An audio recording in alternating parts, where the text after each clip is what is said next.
Head coach Matt Painter. Hey, Matt, if you can, give us 3 words to describe the effort of your team tonight. 3 words, huh? I'm more of a sentence guy. Yeah. Great ball pressure would be the 3 words that you wanted. Well, you said 3 words. I know, and you're capable. Yeah.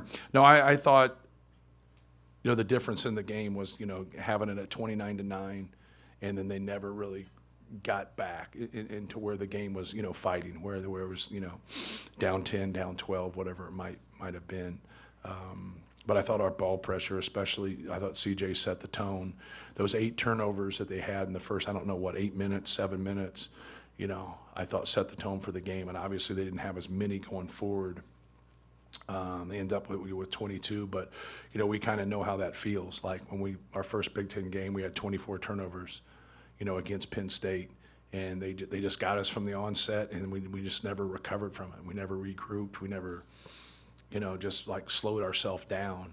And, but, it was just one of those games where some things went our direction, and then we got in the open court and got some easy baskets. And when you're putting them on their heels in transition like that, and you have advantages, and we've played bigger in the past than we do right now, but that's something that would always hurt us, is that we would have ultimate size out there, but if we're going to turn it over and you got people at the rim, they're the ones furthest away from your rim.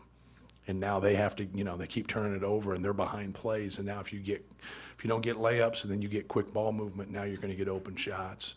So I just thought that was the difference in the game. It just set such a tone for us, and it got us in a rhythm offensively also. And your contributions from 9 guys. Yeah, just, having depth and having balance really helps us. Obviously, Trey got in foul trouble in the first half a little bit. CJ got a little bit of foul trouble there.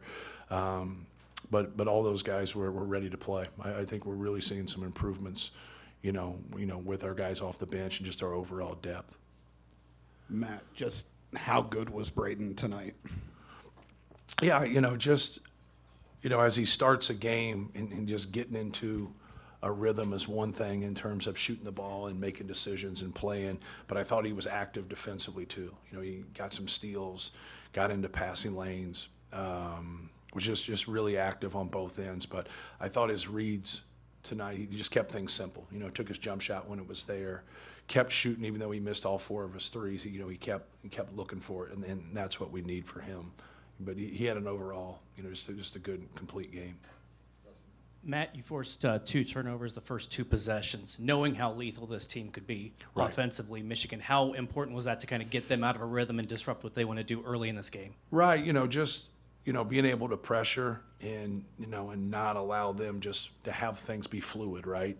And they're very unique in the way Danny Wolf will play to go along with the 3 guards that can work you downhill. So they're great at getting downhill and driving the basketball. You see there in the second half, they had a 5-6 minute stretch where they just kept attacking the rim.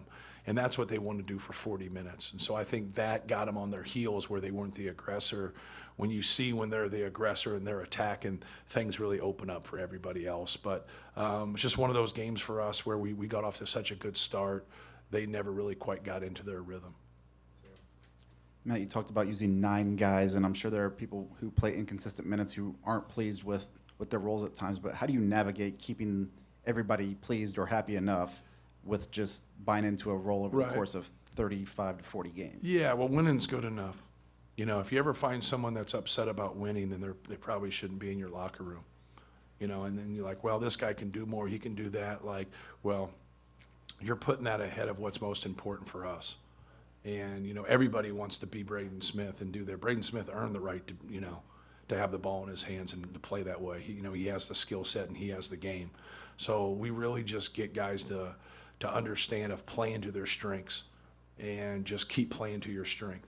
And, don't get away from that and just be fundamentally sound. It was one of our main things to start the game that we just kept harping on in practice. Just keep things simple, be fundamentally sound, play through shot fakes, and now just make easy, simple plays. But Yeah, it's part of a team, right? It's part of coming, and you hope that can help you in recruiting because you have ultimate success. Like kids got to think more of, I want to win a Big Ten championship. I want to play in the NCAA tournament. I want to advance in the NCAA tournament instead of like I want to play the most minutes and I want to shoot the most. Like if you can find those guys that want to be in that role, there's nothing wrong with that. But if you're not quite there yet, now just keep getting better, keep growing, keep helping us win, and that's going to give you the best chance to get to that role. Hey, Matt, you've got 3 true freshmen with significant roles in your rotation. What do you see from those guys now that you didn't see early on? Yeah. Well, I think Jakari Harris is more comfortable out there. He's more comfortable shooting the bat. I think it wore on him when he struggled shooting the basketball. I could relate to it because I started a season one time, 1 for 17. So like misery loves company. So I went and talked to him. I'm like, you're all right. You're not as bad as I am. But like you can see he's more comfortable out there. Raleigh, it was great for Raleigh.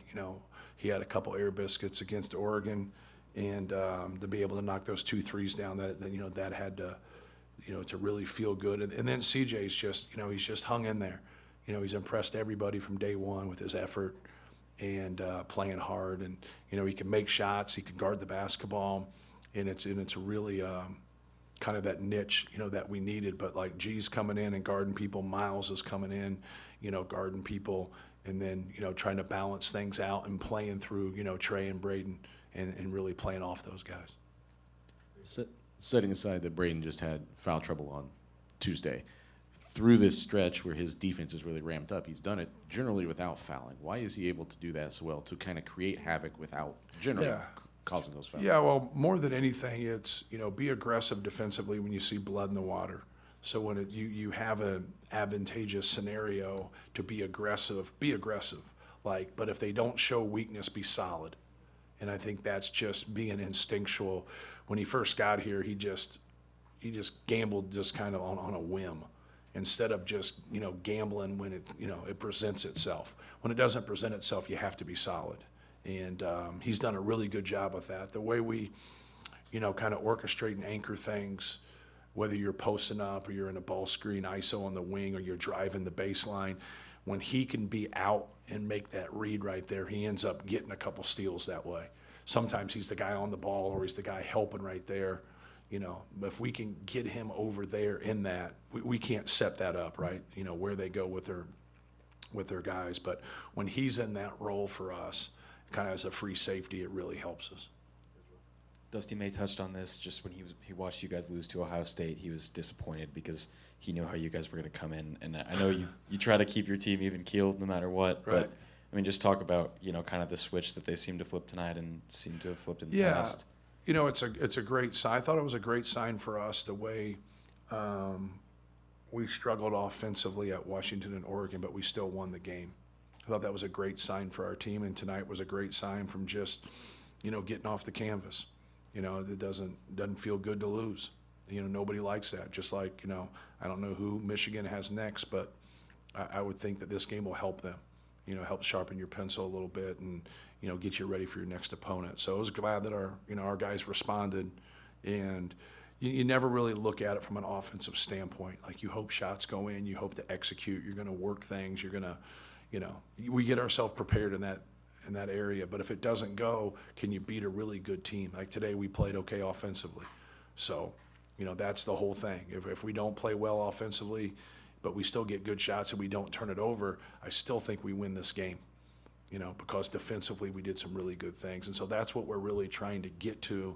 And then if you're going to beat great people, especially on the road, like a lot of times you got to be better offensively. You got to if you can keep making baskets and setting your defense, you just continue to make it harder on them.